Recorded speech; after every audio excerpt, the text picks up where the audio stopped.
आगे निमित्तस्य प्रधान बाधकत्वम, जो निमित्त है ये जो वासना है उसका प्रधान बाधकत्व है। ये जो प्रधान है जिसको निद्रा के रूप में यहां पर ले रहे हैं सुषुप्ति में, उसके द्वारा उसका बाध हो जाता है, वो प्रभावित नहीं करता है। क्योंकि कोई कह सकता है कि सुषुप्ति में ब्रह्मरूपता की कहां बात है। सुषुप्ति में भी वो व्यक्ति कितना भी दोष करता हो, दिन में कितना अन्याय अत्याचार करता हो, कितना भी दुष्ट हो, राक्षस हो, कितने भी गलत विचार करता हो, लेकिन सुषुप्ति में तो कोई भेद नहीं होता है। चाहे कोई धर्मात्मा साधक व्यक्ति हो, देवता हो, चाहे राक्षस हो, आध्यात्मिक हो या सांसारिक हो, सुषुप्ति अवस्था उतने मात्र में तो दोनों में अंतर नहीं होता है, समानता होती है। तो ये जो वासना है इस निमित्त का प्रधान बाधकत्व है, प्रधान के द्वारा उसका बाधकत्व है वो रोक दिया जाता है, नहीं होता है, काम में नहीं आता है, वो प्रस्तुत नहीं होता है, इसलिए वहां कोई दोष नहीं आता है। ये उनके होने पर भी कम से कम उस समय तो हम दोष से बचे हुए रहते हैं।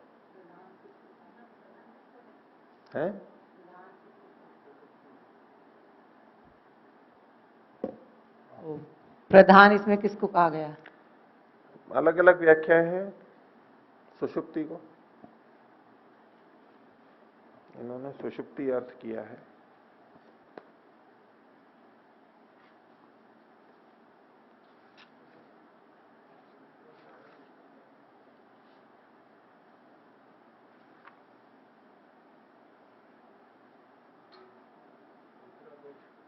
निद्रा दोष का बाधक नहीं संभव है, निद्रा दोष लेके अर्थ किया है। ये सीधे सीधे यूं स्पष्ट नहीं है, पर ठीक है जो व्याख्याएं की गई हैं। दूसरा इसके अंदर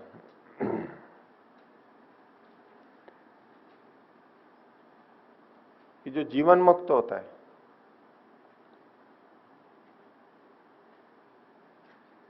उसको कर्मफल भोग रूपी कुछ भी दोष नहीं होता है, सामान्य दोष नहीं होता है। जीवन मुक्त हो गया है और सामान्य जो चलते फिरते जीवों की कुछ जाने अनजाने में कुछ हिंसा होती है, पीड़ा होती है उनको, इससे उस जीवन मुक्त को कोई अनर्थ नहीं होता है, उसको कोई हानि नहीं होती, उसका कोई कर्माशय नहीं बनता है वहां पर जीवन मुक्त स्थिति में। और वैसे अपरिहार्य हिंसा में तो किसी का भी नहीं बनेगा, जिस हिंसा से हम बच नहीं सकते, अपरिहार्य है, पूरी सावधानी रखने पर भी जो चीजें होती हैं, सृष्टि ही ऐसी बनी हुई है, उसमें तो हमारा भी कोई दोष नहीं है, क्योंकि हम उससे बच ही नहीं सकते। वहां करने ना करने, अन्यथा करने की हमारी को कोई स्वतंत्रता नहीं है, और स्वतंत्रता नहीं है इसलिए हमारा कर्तृत्व भी नहीं है, और कर्तृत्व नहीं है तो भोक्तृत्व भी नहीं है वहां पर। इस दृष्टि से जीवन मुक्त का तो वहां कोई भी नहीं। कई बार ये बातें आती हैं कि भाई जीवन मुक्त भी हो गया है, आप कुछ गलत कार्य नहीं कर रहा है, लेकिन फिर भी कुछ ना कुछ तो होता ही रहता है उससे जीवन जीने में, तो उससे भी कर्माशय बनेगा और उसका फल फिर आगे मिलेगा। या वो कर्म कर रहा है तो उसका फल मिलना चाहिए, फिर मुक्ति में क्यों चला जाता है, इत्यादि बातें, तो उसका कुछ भी नहीं होता है। तो खैर पहले वाला जो अर्थ किया वो कुछ अधिक संगत है, उसको लेके आप चल सकते हैं। कुछ पूछना है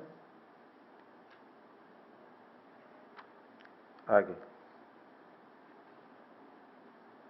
120वां सूत्र बोलिए। एक संस्कार क्रिया निर्वर्तको न तो प्रतिक्रियम संस्कार भेदा बहु कल्पना प्रसक्ते है। अब एक प्रसंग इन्होंने ये उठाया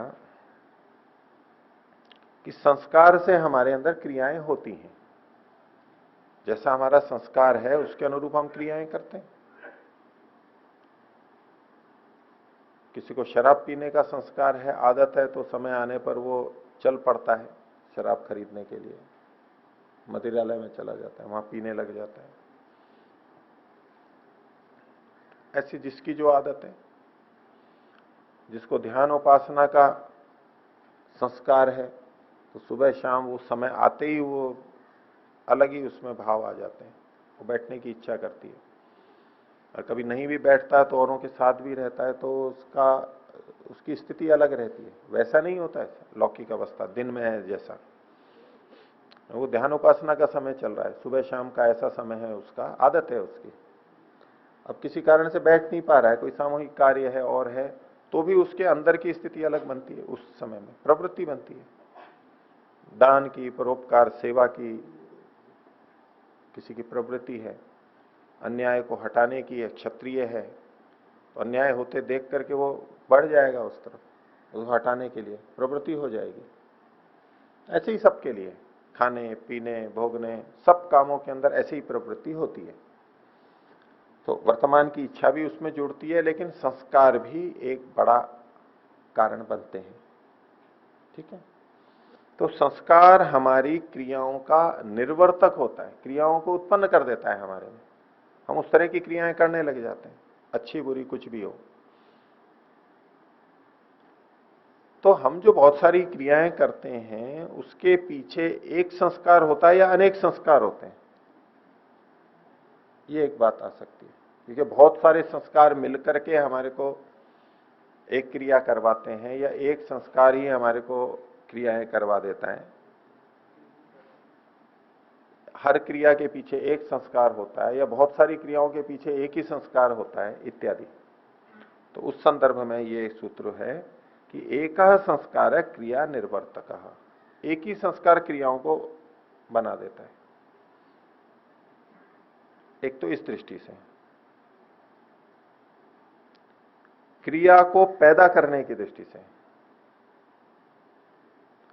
एक किसी में सेवा की एक बात उठी, एक संस्कार उभरा है, मेरे को सेवा करनी चाहिए। अब उस संस्कार के कारण से वो बहुत सारी क्रियाएं करेगा, उठेगा, कुछ खरीदेगा, कोई ढूंढेगा किसकी सेवा करूं, धन से करूं, तन से करूं, क्या करूं, ढूंढेगा और वो बहुत सारा काम करता रहेगा। पीछे भाव क्या है?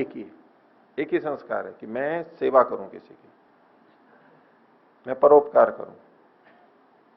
ऐसे ही विपरीत में ले लीजिए, किसी ने एक हुआ कि मैं चोरी करूं, अब उसके लिए बहुत सारी क्रियाएं करेगा, वो साधन जुटाएगा, जगह देखेगा, बचाव के उपाय करेगा, आएगा जाएगा, बहुत सारी क्रियाएं करेगा, लेकिन उसके पीछे एक ही चीज काम कर रही है। तो एक संस्कार भी हमारे को क्रियाओं का प्रवर्तक हो जाता है।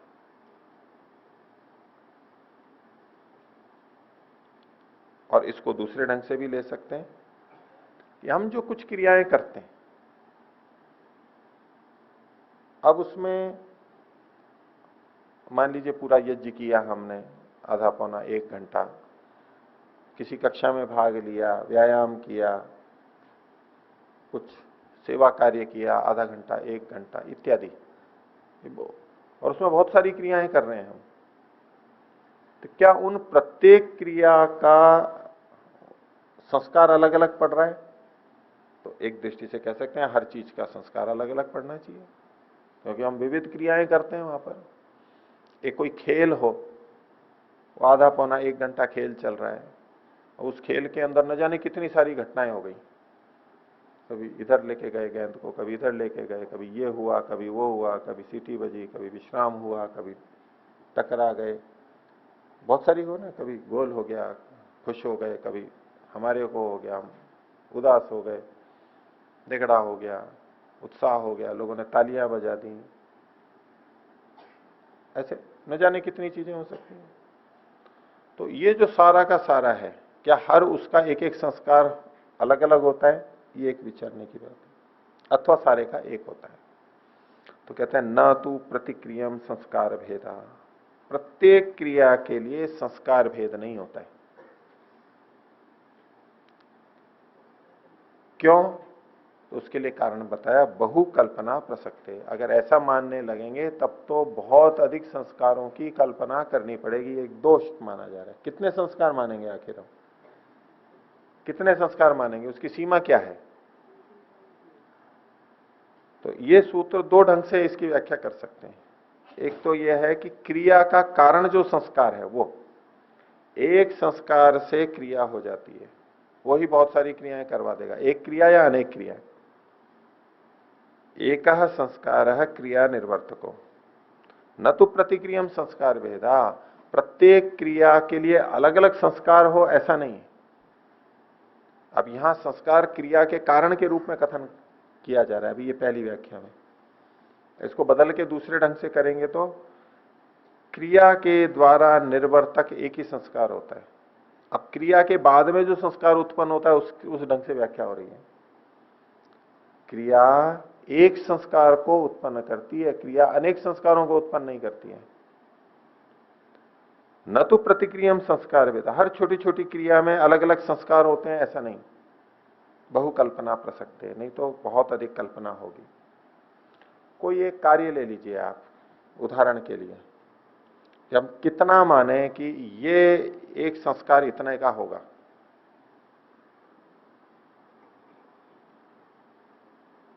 मान लीजिए किसी के मन में आया कि मैं कुछ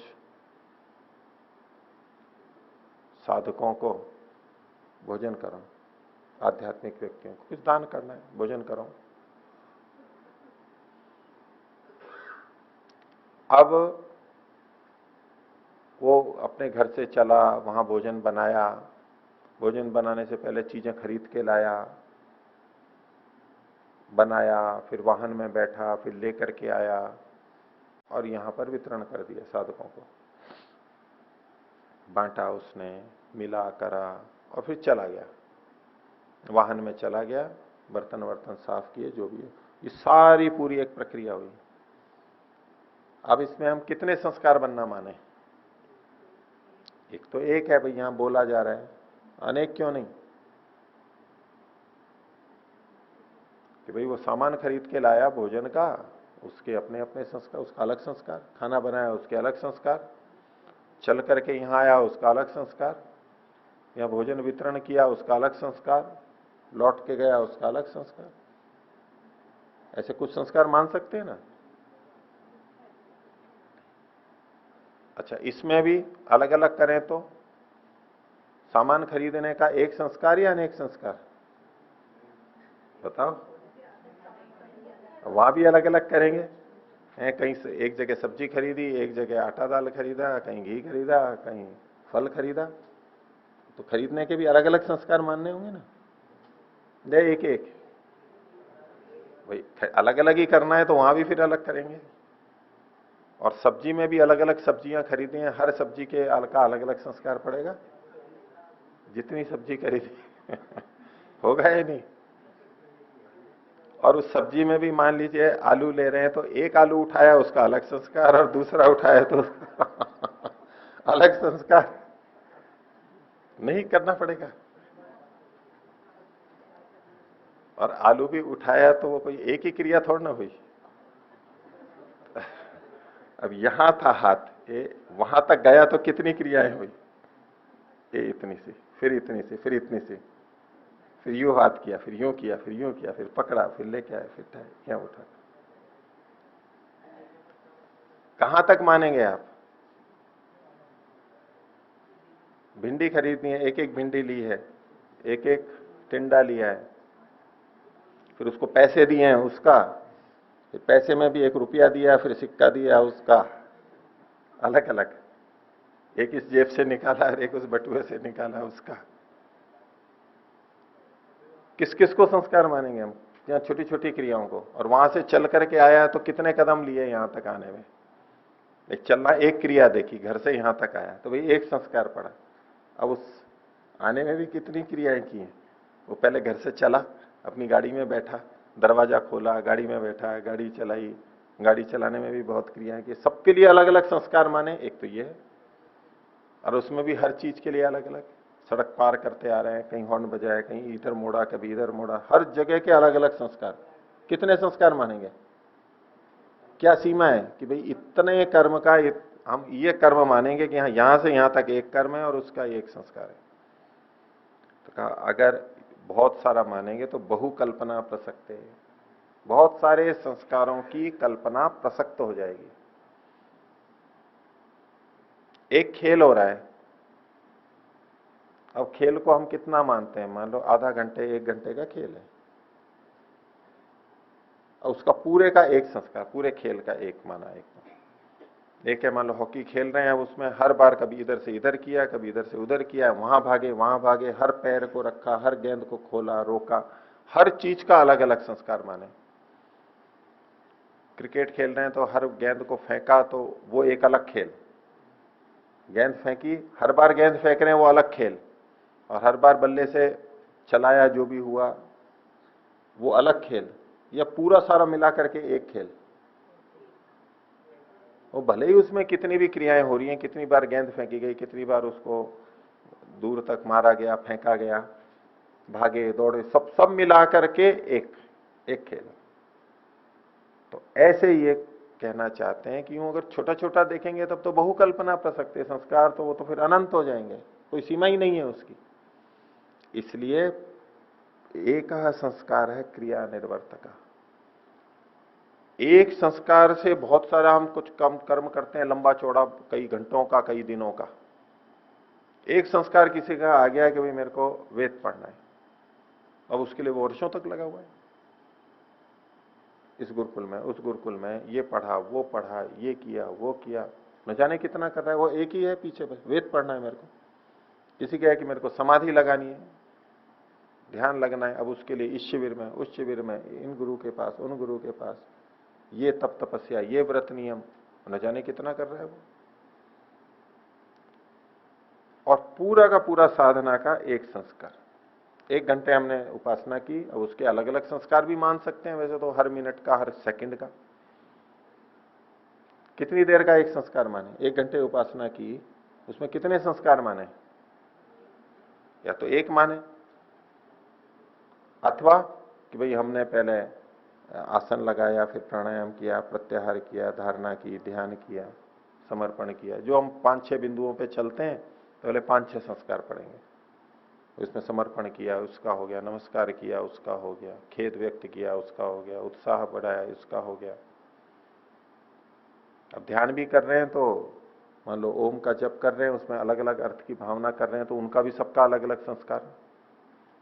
एक अर्थ का भी कर रहे हैं तो अभी संस्कार पड़ा, फिर अगले क्षण में पड़ा, फिर अगले क्षण में पड़ा। मान लो हम 2-5 मिनट तक, 10 मिनट तक एक ही अर्थ की भावना में रहे, तो हर क्षण नया नया संस्कार मानेंगे। कितने? 1 मिनट में एक, 1 सेकंड में एक, और 1 सेकंड के भी कितने भाग हो जाते हैं आजकल जो दौड़ वोड़ में होता है ना, 1000वें भाग में भी सेकंड के निर्णय हो जाता है कि ये आगे है, ये पीछे, कैमरे बता देते हैं। 10,000वां भाग भी कर सकते हैं, इतनी तेजी से सूक्ष्म। तो कितनी काल का एक संस्कार माने हम? बहु कल्पना प्रसक्त है। अगर यूं हम छोटा छोटा देखने लगेंगे तो बहुत कल्पना प्रसक्त हो जाएगा। इसलिए इन संस्कारों को जब हम देखते हैं, गणना करते हैं, तो उसका एक मोटा संस्कार ले लेते हैं, यहां इसका ये एक संस्कार है। ये ठीक है, उसके भेद उपभेद में छोटी मोटी चीजों का भी कुछ संस्कार साथ में होता है, लेकिन कुल मिला के इसको बड़े बड़े मोटे मोटे तौर पे हम कहते हैं कि भाई इसमें इस चीज का संस्कार है, इसमें इस चीज का संस्कार है। ऐसे ही इनका बोध होता है। इसमें सेवा का संस्कार है, इसमें सफाई का संस्कार है, इसमें लापरवाही का संस्कार है, इसमें द्वेष का संस्कार है। इस तरह से मोटा मोटा हम करते हैं। तो एका संस्कार है क्रिया निर्वर्तको, न तो प्रतिक्रिया में संस्कार भेदा। प्रतिक्रिया में हर प्रति मतलब प्रत्येक क्रिया में, ये वो प्रतिक्रिया नहीं है, रिएक्शन नहीं है, वो प्रतिक्रिया नहीं है। प्रति मतलब प्रत्येक, जैसे प्रतिदिन, ऐसे प्रत्येक क्रिया प्रतिक्रिया। न तो प्रतिक्रिया संस्कार भेदा बहु कल्पना प्रसक्ते। ठीक है, पूछिए, अभी उतरा नहीं है ये।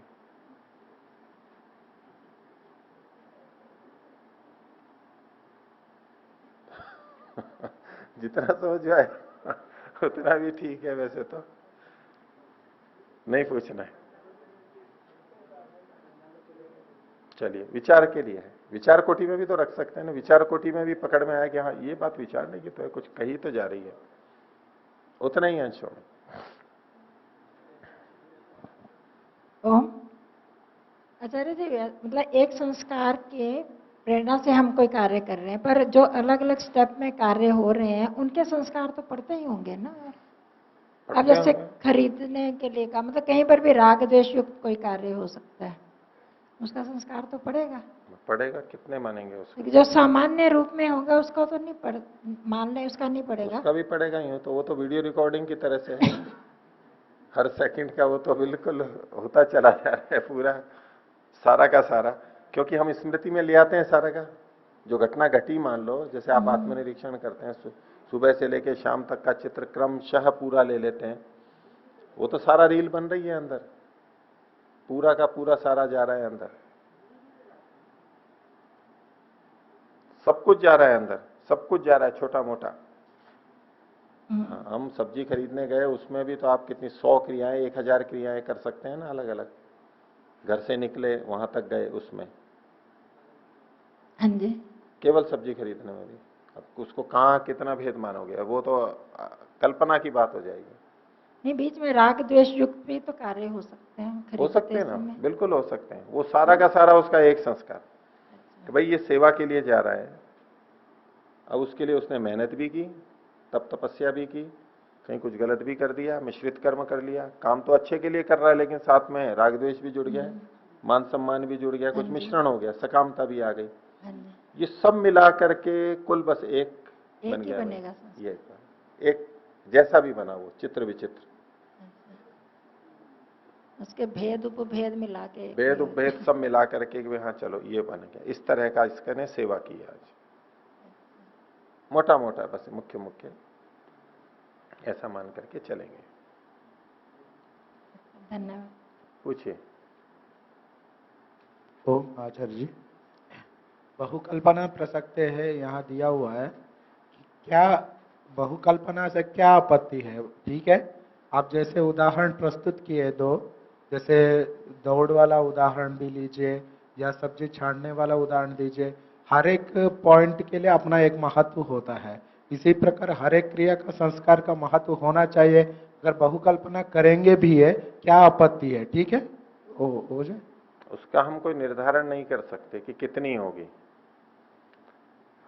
आप मेरे को बताइए, मान लो कोई चल के जा रहा है तो कितने को क्रिया कहेंगे, कहां से कहां तक की क्रिया एक मानेंगे, ये बताइए पहले। ठीक है, जैसे पैर उठा, जितने भी क्रियाएं होती हैं। यूं नहीं बोलो जितनी भी क्रियाएं होती हैं, एक क्रिया का बताओ कि यहां से लेकर यहां क्रिया है, एक क्रिया ये है। घर से चल के दुकान तक गया, इसको एक क्रिया मानेंगे, अथवा ठीक है एक पैर ये और एक पैर ये दोनों मिलाकर के एक क्रिया मानेंगे, जी। अथवा एक पैर को उठा के वहां तक रखा ये एक क्रिया और अगला पैर उठा के रखा वो अगली क्रिया, अथवा पैर पीछे से लिया तो पैर भी कैसे उठता है, पहले तो यूं उठता है थोड़ा सा फिर थोड़ा सा यूं मुड़ता है, उसको स्लो मोशन में आप देखो एक फ्रेम को एक सेकंड में 24 फ्रेम होते हैं, प्राय करके 24 लेके चलते हैं वीडियो में।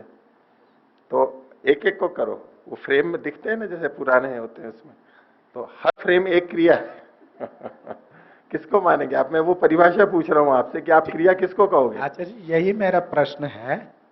हर एक क्रिया आप जितने भी जिस तरह के भी संभावनाएं बताएं क्रिया की, सभी हो सकती हैं, तो बहुकल्पना करने से क्या आपत्ति है? ठीक है, संस्कार तो होंगे हर एक क्रिया की, हर जिस तरह की संभावना बताए आप सबकी क्रिया मान सकते हैं, क्रिया है, मैं ऐसा कहता हूं। मतलब आप क्रिया का कोई निर्धारण नहीं कर रहे हैं, आप कह रहे हैं कि जितनी भी क्रिया मान लो, छोटी से छोटी क्रिया का निर्धारण करो पहले, क्योंकि हम क्रिया के आधार पर संस्कार का निर्धारण करेंगे। क्रिया ही निर्धारित नहीं हो रही है तो वो तो असंख्य हो गई फिर। ठीक है आचार्य जी, जैसे पैर उठा के थोड़ा सा तनिक हिला, वो भी एक क्रिया हो गई, और आगे बढ़ा और आगे बढ़ा, ये सारे क्रियाएं मानते रहेंगे, क्या दिक्कत है? मैं मानूंगा, ऐसा ही मानूंगा। कितने संस्कार हैं आप उसको सोच भी नहीं सकते। कोई बात नहीं, कोई संस्कार बात पढ़े नहीं, तो उसका फायदा ही नहीं होगा कुछ। हम अगर ये संस्कार को माने, हर चीज का छोटा छोटा छोटा छोटा छोटा ऐसा संस्कार सोच भी नहीं सकते। अब आप इतनी देर से बोल रहे हो, ठीक है, आप कह सकते हो मैं देर से बोल रहा हूं, मैं तो अभी भी बोल रहा हूं। बोलते समय हमने कितनी बार जीभ को ऊंचा नीचा किया, कितने वर्ण बोले, सबका एक एक का संस्कार स्मरण रह सकता है? जितना बोला एक वाक्य में भी कितनी क्रियाएं हो गई, कितनी मांसपेशियां कार्य कर गई। चेहरे पे तो बहुत मांसपेशियां होती हैं, बोलने में बहुत मांसपेशियां काम में आती हैं, छोटी छोटी बहुत मांसपेशियां काम में आती हैं चेहरे के। वो सबकी क्रियाएं अलग अलग, और एक एक वर्ण की आप मान के चलो। जो बोला, एक प्रश्न किया, आपने चर्चा की, उसका एक संस्कार। जिनको संस्कारों की कोई चिंता नहीं है, कुछ गणना भी नहीं करनी, क्या है हो गए तो हो गए, क्या फायदा है उसमें, चाहे कितने भी मानो, उनके लिए तो कोई बात ही नहीं है, उनके लिए तो संस्कार कोई विषय ही नहीं है। बोले कर्म कितने प्रकार के होते हैं, बोले 4 प्रकार के होते हैं। वो 4 है 5 है, कितने भी प्रकार के हो, क्या है। हिंसा के 84 भेद होते हैं, बोले 84 भेद का क्या करना है, कितने भी कर लो आप, उससे क्या है। जिनको फर्क पड़ता है उनको पड़ता है भाई, वो ध्यान रखते हैं कि भाई इतने संस्कार हैं, आज मैंने अपने जीवन में ये संस्कार डाले दिन भर के। आप शाम को आकलन करें कि आज मैंने साधना करते हुए ये संस्कार डाले, उपासना में आज मैंने ये संस्कार डाला, गिना के कुछ 1 2 3। अब सारे गिनने लगे, बात करें तो नहीं कर सकते, हर छोटे छोटे, आवश्यक भी नहीं है। और मोटा बता दिया, हाँ भाई सब्जी खरीदने गया, ये चलो 1 हो गया। भोजन बनाया, 1 हो गया, ये भी चल सकते हैं। और नहीं तो भाई आज का समय दिन तो मैंने पूरा सेवा के लिए बिताया, शिविरार्थियों को भोजन कराने के लिए मैंने आज का दिन दे रखा है, बस ये 1 हो गया। अब उसमें जितनी भी क्रियाएं की वो सारा मिला करके 1 हो। तो संस्कारों की गणना, ये तो हम छोटी छोटी क्रियाओं का देख रहे हैं, 1 घंटे का, 1 मिनट का, इतना लंबा जीवन है, कितने संस्कार मानेंगे हम, कितने संस्कार मानेंगे। तो उस दृष्टि से एक अनावस्था जैसा अनावश्यक है गणना, कोई करने का नहीं। लेकिन हम व्यवहार में जब करेंगे संस्कारों का, तो व्यवहार में जो हम कथन करते हैं कि भाई इसका क्रोध का संस्कार है, सेवा का संस्कार है, ये है, ये मोटे मोटे मूल मिला करके सारे का एक मान करके चलते हैं। वो सारा एक मिश्रित बनता है हमारा पूरा।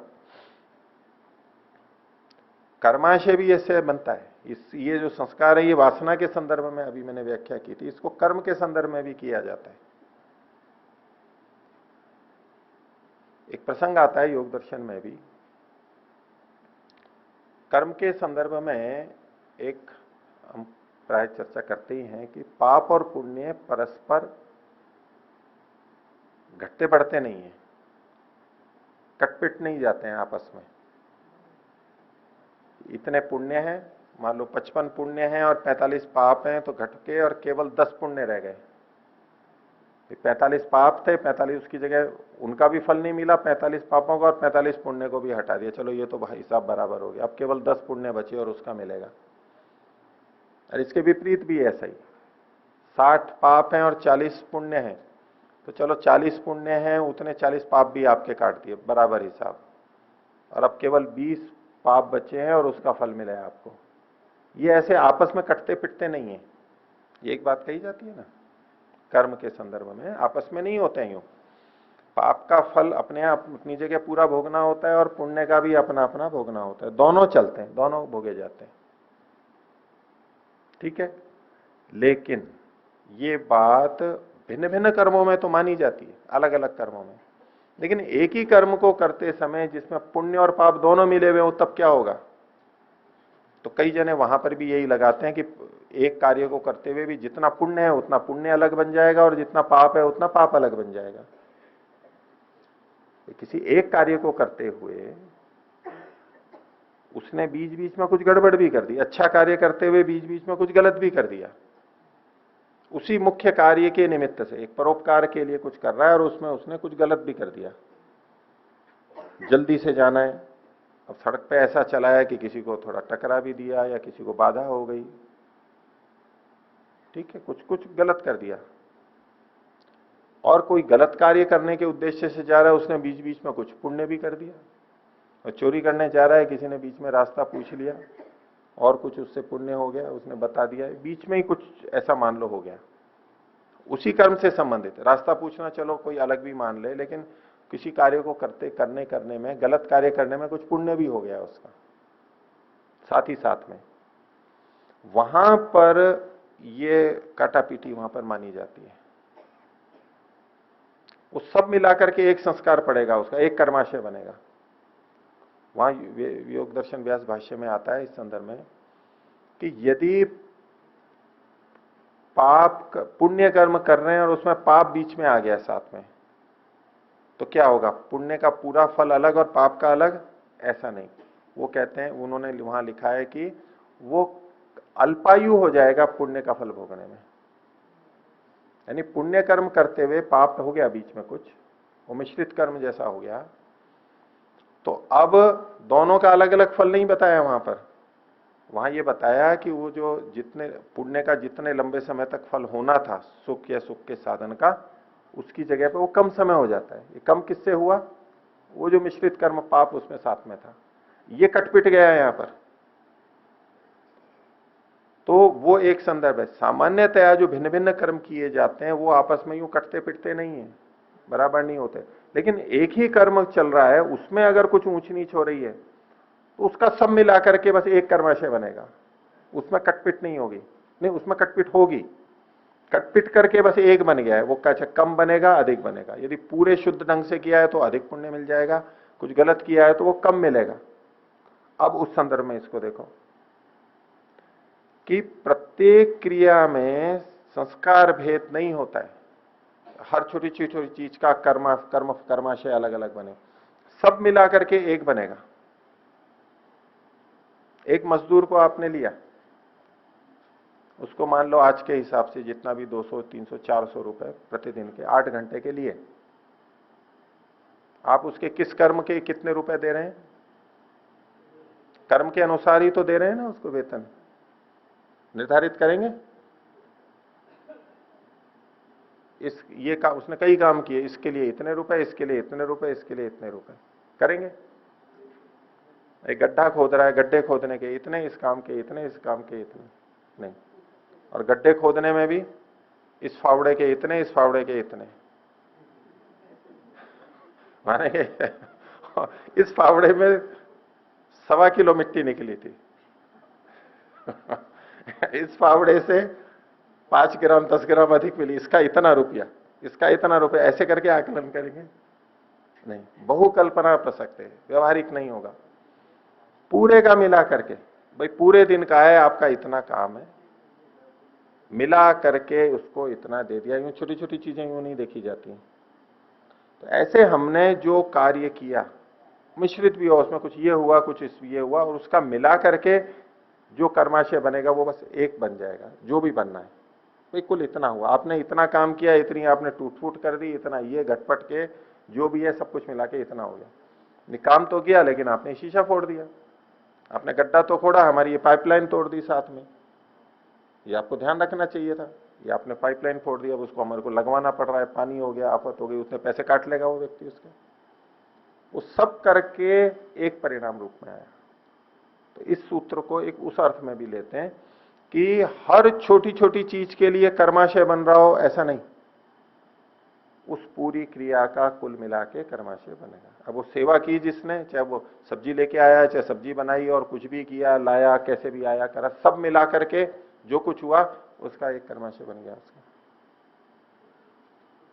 हर क्रिया को वहां से लेके यहां तक सैकड़ों या हजारों लाखों क्रियाएं हो गई, छोटी छोटी ले लेंगे तो उन सबका अलग अलग कर्माशय बनेगा, छोटा छोटा छोटा छोटा, ऐसा नहीं, पूरा मिला करके एक बनेगा। एक व्यवस्था, नहीं तो अव्यवस्था, बहुकल्पना प्रसक्ति उसी रूप में, अव्यवहारिक रूप में होता है उसमें। इनको दीजिए।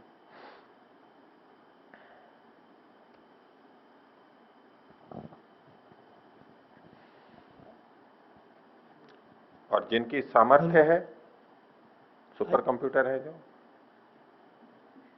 आचार्य जी, वो प्रतिक्रियम भी कर सकते हैं, कोई बात नहीं है। बोलिए।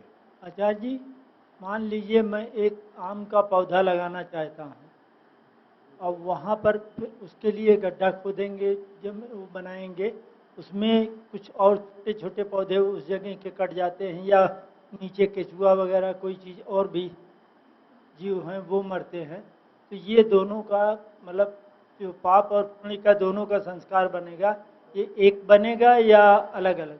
कुल मिलाकर के एक बनेगा बस, उस क्रिया का। हर छोटी छोटी क्रिया का अलग अलग नहीं, इस यही कहना चाह रहे हैं। धन्यवाद।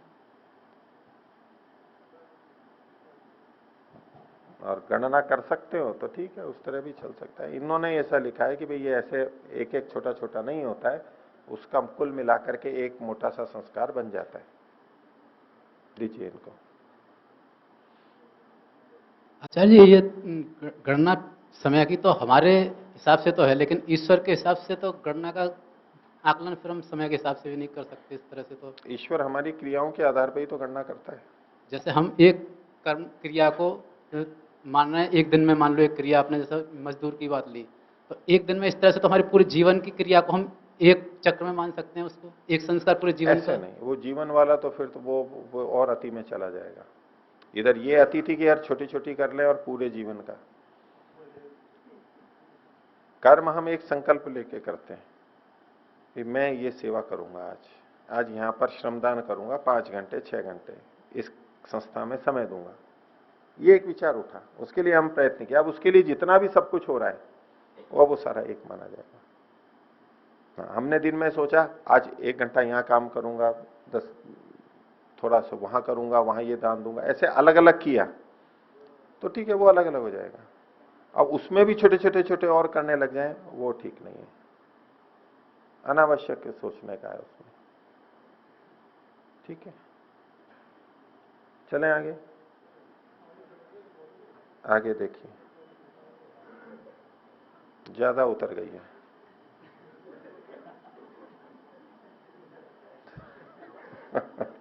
वो कह रहे हैं ना आगे चलो। ज्यादा उतर गई है। आगे देखिए 121वां सूत्र। शरीरों से संदर्भित और चेतना से संदर्भ में ही कुछ बात कह रहे हैं। बोलिए ना बाह्य बुद्धि नियम।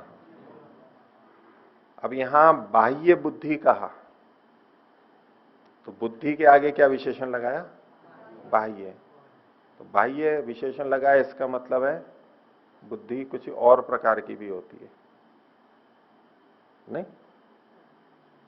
जैसे चिकित्सालय में बहिरंग विभाग होता है, आउटडोर, तो आउटडोर अगर लिखा हुआ है इसका मतलब है इंडोर भी होता है। अंतरंग विभाग भी होता है, भर्ती भी होते हैं वहां पर।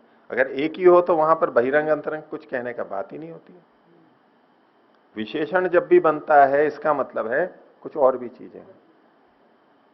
हम कहें कि लाल कपड़ा, तो इसका मतलब है कि कपड़ा कुछ और भी रंगों का होता है। और यदि एक ही रंग का होता तो क्या कहते हैं? नहीं ना, हम कहते हैं कि काली गाय सफेद गाय। तो काली गाय कह रहे हैं, इसका मतलब है गाय काली भी होती है और काली के अतिरिक्त भी होती है। ठीक है, कभी बोलते हैं शाकाहारी गाय? क्यों, शाकाहारी नहीं होती है क्या गाय? होती तो है शाकाहारी, लेकिन सभी शाकाहारी होती हैं गाय, तो इसलिए शाकाहारी विशेषण नहीं लगता है कभी भी। मांसाहारी शेर बोलते हैं क्या कभी? तो सभी में हाँ, मांसाहारी मनुष्य बोल सकते हैं। तो विशेषण कब लगता है? जब वो या तो वो संभव होना चाहिए कि वो है। अब संभव मात्र नहीं, शाकाहारी गाय संभव तो है लेकिन उसका व्यभिचार नहीं होता है। विशेषण कहां लगता है? जब संभव और व्यभिचार दोनों होते हैं। तो यहां कहा इन्होंने बाह्य बुद्धि। अगर सारी बुद्धि बाह्य ही होती तो बाह्य लगाने की जरूरत ही नहीं थी। जैसे शाकाहारी गाय नहीं बोलते, केवल या तो बुद्धि कह देते, गाय कह देते, लेकिन विशेषण लगाया इसका मतलब है कुछ और भी होती है। तो बाह्य बुद्धि भी होती है और इसके विपरीत होगा आंतरिक बुद्धि। बुद्धि का मतलब है ज्ञान। हमारी बुद्धि बाहर है या अंदर है? हमारी अंदर है। हमारी बुद्धि बाहर है। वो कहते नहीं इसकी तो अकल बाहर आ गई है, दिमाग बाहर आ गया इसका। बाह्य बुद्धि न बाह्य बुद्धि नियम। ये कह रहे हैं कि बुद्धि केवल बाह्य होती है ऐसा नियम नहीं है, आंतरिक भी होती है। बाह्य बुद्धि से यहां पर मतलब है कि हम जो संवेदनाएं बाहर देखते हैं, अभी हम कभी प्रसन्न होते हैं, कभी दुखी होते हैं, हंसते हैं, रोते हैं, बाहर हमारी संवेदना पता लगती है ना। हमें संवेदनाएं पता लगती है ना एक दूसरे की। जीवों की, इसको कहते हैं बाह्य बुद्धि। जिसकी चेतना का ज्ञान हमें बाहर से हो जाता है, ये चेतन है। ये बाहर से, हम बाहर से पता लग जाता है जीव जंतुओं का, सरीसृप का, कि भाई ना इसमें जीव है, यहां पर सुख दुख हो रहा है इसको, ठीक है। पेड़ों में पता लगता है? नहीं लगता ना। पेड़ पे कुल्हाड़ी भी मारते हैं तो हमारे को तो कुछ नहीं पता लगता है ना। क्यों नहीं? उनकी बाहर बाह्य बुद्धि नहीं है। हमारी बुद्धि कैसी है? बाह्य बुद्धि है हमारी। हमारी ज्ञानेंद्रियां बाहर हैं। बुद्धि इंद्रिय आया था शब्द पीछे, बुद्धि इंद्रिय, बुद्धि इंद्रिय और कर्मेंद्रिय। बुद्धि इंद्रिय मतलब ज्ञानेंद्रियां। ज्ञान और बुद्धि एक ही बात है यहां पर। वो बुद्धि मतलब को वो यंत्र नहीं, ज्ञान और बुद्धि। ज्ञानेंद्रियों को ही बुद्धि इंद्रिय भी बोलते हैं ना, वो कर्मेंद्रिय तो दूसरी होती है। तो हमारी ज्ञानेंद्रियां बाहर हैं अंदर हैं? बाहर हैं। तो हम बाह्य बुद्धि वाले हैं। हमारी ज्ञानेंद्रियां बाहर हैं, बाहर से पता लगता है। पेड़ों की ज्ञानेंद्रियां बाहर पता लगती हैं क्या? नहीं लगती। तो बुद्धि या ज्ञानेंद्रियां बाहर ही होती हैं क्या? तो उसके लिए कह रहे हैं न बाह्य बुद्धि नियम। बुद्धि बाहर ही हो, ज्ञानेंद्रियां बाहर ही हो, ये कोई नियम नहीं है। ठीक है, अधिकांश में बाहर देखी जाती है, प्राणियों में बाहर देखी जाती है, जो जीव जंतु हैं उनमें। लेकिन बुद्धि बाहर ही हो ये कोई नियम नहीं है, अर्थात आंतरिक भी होती है। न बाह्य बुद्धि नियम। तो बाहर से जिनमें हमें चेतना दिखाई देती है वो ही चेतन है, ऐसा नहीं। जिनकी चेतना बाहर नहीं दिखाई देती, ज्ञानेंद्रियां बाहर नहीं है, वो भी चेतन हो सकते हैं। जैसे पेड़ पौधे, इनकी आंतरिक इंद्रियां होती है, आंतरिक बुद्धि होती है, इनमें अंदर संवेदना होती है इनको, बाहर संवेदना प्रकट नहीं होती है। हमारी संवेदना तो बाहर होती है, हमारी उंगली हाथ काटे तो बाहर संवेदना एकदम से आएगी। इनकी डाली काटे तो इनकी संवेदना बाहर नहीं आती है। इसका ये मतलब नहीं है कि ये संवेदना से शून्य है। तो बाहर ही बुद्धि, जिनका संवेदन बाहर होता है वो ही बुद्धि वाले होते हैं, ज्ञानेंद्रियों वाले होते हैं, ऐसा नहीं है। आंतरिक भी होती है। तो न बाह्य बुद्धि नियम, अंदर भी होता है। तो पेड़ पौधों के संदर्भ में है, वो उसी से संबंधित अगला सूत्र है। बोलिए। वृक्ष, गुल्म, लता, औषधि, वनस्पति, तृण, विरुद्ध आदि नाम अपि भोक्तृ भोगायतनम भोगायतनत्वम पूर्ववत। ये जो नाम गिनाए इन्होंने, ये सारे के सारे हम सामान्य भाषा में पेड़ पौधे बोलते हैं इनको। इनका भी भोक्तृ भोगायतनत्व है, भोक्तृत्व है इनका। भोक्तृत्व कैसे? जैसे हमारा था, हम जो जीव थे उनमें भोक्तृत्व किसका है? आत्मा का है ना। अब भोगायतन कौन है? उनका शरीर है। तो भोक्तृत्व भी है जैसे हमारे में, और हमारा भोगायतनत्व भी है। ऐसे इन पेड़ पौधों में भी भोक्तृत्व भी है और भोगायतनत्व भी है। एकदम स्पष्ट जैसे कि ये चेतन है, जड़ नहीं है, चेतन है ये सब। एक तो इनमें संज्ञा अंदर होती है, बाह्य बुद्धि नहीं होती है। मनुस्मृति में भी आता है, अंतः संज्ञा भवन्त्येते सुख दुख समन्विता। ये सुख दुख से समन्वित होते हैं। जैसे हम भी सुख दुख अनुभव करते हैं, ऐसे ये भी करते हैं। तमोगुणी शरीर हैं, मूर्छा युक्त हैं, लेकिन फिर भी सुख दुख तो ये भी अनुभव करते हैं। और अंतः संजय होते हैं, ये अंदर अनुभव होता है, बाहर से कुछ भी प्रकट नहीं होता है। बाहर से आंसू नहीं गिरते, बाहर से हंसते नहीं है, ये चिल्लाते नहीं है बाहर से ये हमारी तरह से, लेकिन अंतः संजय तो रहते हैं, अंतर बुद्धि तो ये रहते हैं। और इसलिए इनका भोक्तृत्व भी है और भोगायतनत्व भी है। ये सब हमारी तरह ही आत्मा वाले हैं। हम भी ये बनते हैं और वो भी हम मनुष्य बनते हैं कर्मानुसार। अब ये जो इनका नाम लिखा है कि भाई इसमें वृक्ष, इनके भेद क्या है? ये जो बहुत सारे नाम लिखे हैं वैसे तो पेड़ पौधों में आ जाएंगे, वनस्पति भी हम बोल देते हैं, लेकिन संस्कृत में ये शब्द पारिभाषिक है, अलग अलग चीज को बताने वाले हैं। वृक्ष होते हैं बड़े बड़े, और वो होते हैं ऐसे वृक्ष जिनमें पुष्प और फल दोनों आते हैं। जिसके पुष्प भी हमें दिखाई देते हैं और फल भी दिखाई देते हैं, उनको वृक्ष बोलते हैं। जैसे आम, जैसे नीम, नीम का फूल भी आता है और बीज भी लगता है। जामुन, फूल भी आता है ना और बीज भी आता है। केला छोटा हो गया बड़े पेड़ों में,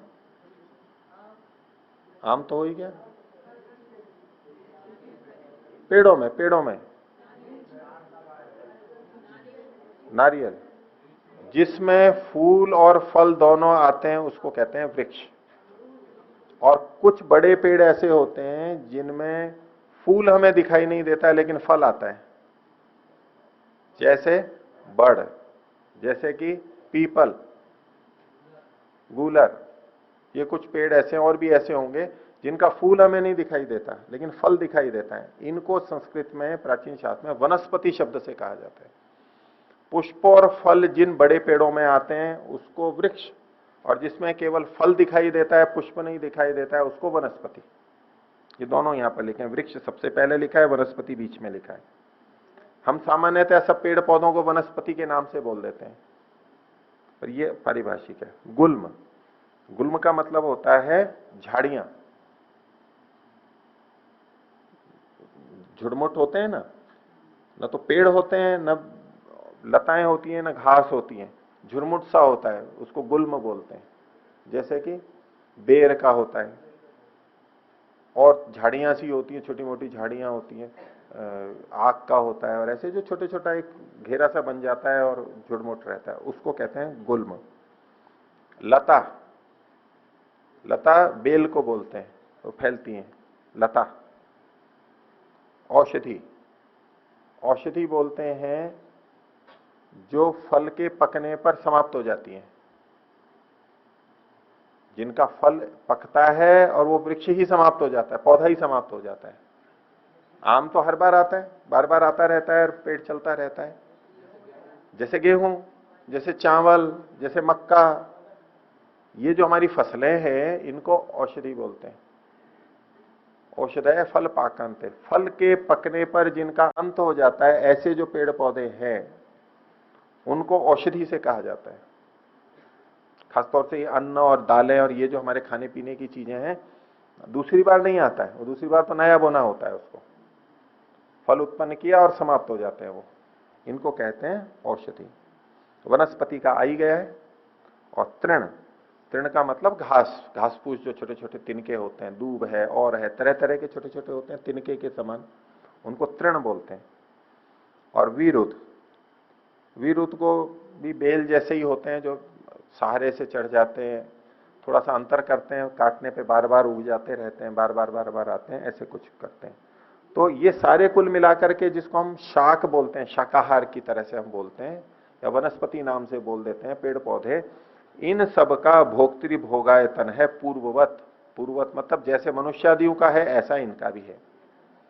और ये अंतः बुद्धि वाले होते हैं, आंतरिक बुद्धि वाले होते हैं, बाह्य बुद्धि नहीं होती है इनकी, बाहर ज्ञानेंद्रियां नहीं दिखाई देती हैं, अंदर तो इनमें भी रहते हैं। और इसकी पुष्टि के लिए एक प्रमाण और देते हैं। अगला सूत्र बोलिए, स्मृतेश्च। स्मृति ग्रंथों में, शास्त्रों में भी इसका उल्लेख मिलता है कि ये जैसे कर्म होते हैं उसके अनुसार इन शरीरों में भी जाते हैं, इनमें भी जाते हैं, वनस्पतियां भी बनते हैं, इस तरह के जो वर्णन मिलते हैं उससे भी सिद्ध होता है कि ये इनमें भोक्तृ भोगायतनत्व है, ये भी भोगायतन है, शरीर है, और इनमें भी आत्मा विद्यमान है। ठीक है, आप किन्हीं को इन 3 सूत्रों में कुछ पूछना हो तो, स्पष्ट नहीं हो तो पूछिए। इधर दीजिए मनीष जी को। और कोई? आचार्य जी, ये भोगायतन तो समझ में आ रहा है, ये भोक्तृत्व ये तो दूसरों के, वो इनका जो फल दूसरा जीवात्मा भोगता है, ये स्वयं तो नहीं भोगते। इनका कहना है कि ये जैसे फल वल लगते हैं तो वृक्ष कबू न फल खाए, ऐसे जो है ना, नदी कभी पानी नहीं पीती, ये आता है। तो इनका तो भोक्तृत्व है ही नहीं, ये फल को उत्पन्न कर रहे हैं। ये नहीं, ये इनका कर्तृत्व भी नहीं है, ये फल को उत्पन्न कर रहे हैं, तो ऐसा कुछ नहीं है कि बहुत फल बनाएंगे देंगे, इनका कोई उपकार हो रहा है। कभी कल्पना करते हैं ना कि देखो वृक्ष है, फल आने पे झुक जाते हैं, स्वयं तो इनका स्वयं नहीं खाते हैं, कितना परोपकार करते हैं। वहां करतुम अकर्तुम अन्यथा कर्तुम की कोई स्वतंत्रता ही नहीं है कि करूं नहीं करूं कुछ करूं, वहां कर्तृत्व ही नहीं। आगे सूत्र आ रहा है, अभी अगला सूत्र आ रहा है। तो ये जो फल वल बनाए हैं इसका भोक्तृत्व नहीं, इन्होंने जो पहले कर्म किए थे, जिन कर्मों के कारण ये शरीर मिला उसका था, फल भोग रहे हैं। उन कर्मों का भोग हो रहा है वहां पर। उन कर्मों का तो भोग चल ही रहा है ना, उसी रूप में देखिए। इनके अपने पत्ते हैं, फल हैं, फूल हैं, इसका ये कोई उपयोग कर रहे हैं उस रूप में नहीं है। एक जिज्ञासा इसमें साथ और जुड़ती है कि जैसे मनुष्य शाकाहारी है और उनका भोग करता है, जब इनमें आत्मा ही मानी जा रही है तो आत्मा दूसरी आत्मा का भोग कर रहा है, ऐसा कौन सी क्या बात है इसमें? तो वैसे दूसरे पशुओं पक्षी खाते हैं जो निरामिष भोजी हैं, तो उसमें और हमारे में मनुष्य में अंतर कैसे रहे? अंतर उनको देखना पड़ेगा, वो अंतर देखना पड़ेगा। ये प्रश्न तब उठता है जब हम शाकाहार की बात करते हुए ये बोलते हैं कि देखो जीवों को मत मारो, जीवों को नहीं मारना चाहिए, ठीक है, ऐसा करके जो बोलते हैं, तो फिर ये प्रश्न आता ही है। अब या तो वो पेड़ पौधों में जीव नहीं मानते, एक ही उपाय बचने के लिए उनको, क्योंकि वो शाकाहार तो करेंगे ही, वो तो ये हेतु देंगे। तो कहेंगे इनमें जीव नहीं है। हाँ, जीव मानते हैं तो उनकी वो बात होती है कि भाई फिर तो इसमें भी जीव है। ये इसलिए जीव है, जीव की हत्या हो रही है, उसका हम उपयोग कर रहे हैं, उसके शरीर का, ये शाकाहार मांसाहार का निर्धारक तत्व नहीं है। ये तो सारी व्यवस्था ही ऐसी चल रही है, जीवो जीवस्य भोजनम, जीव जीव का भोजन है।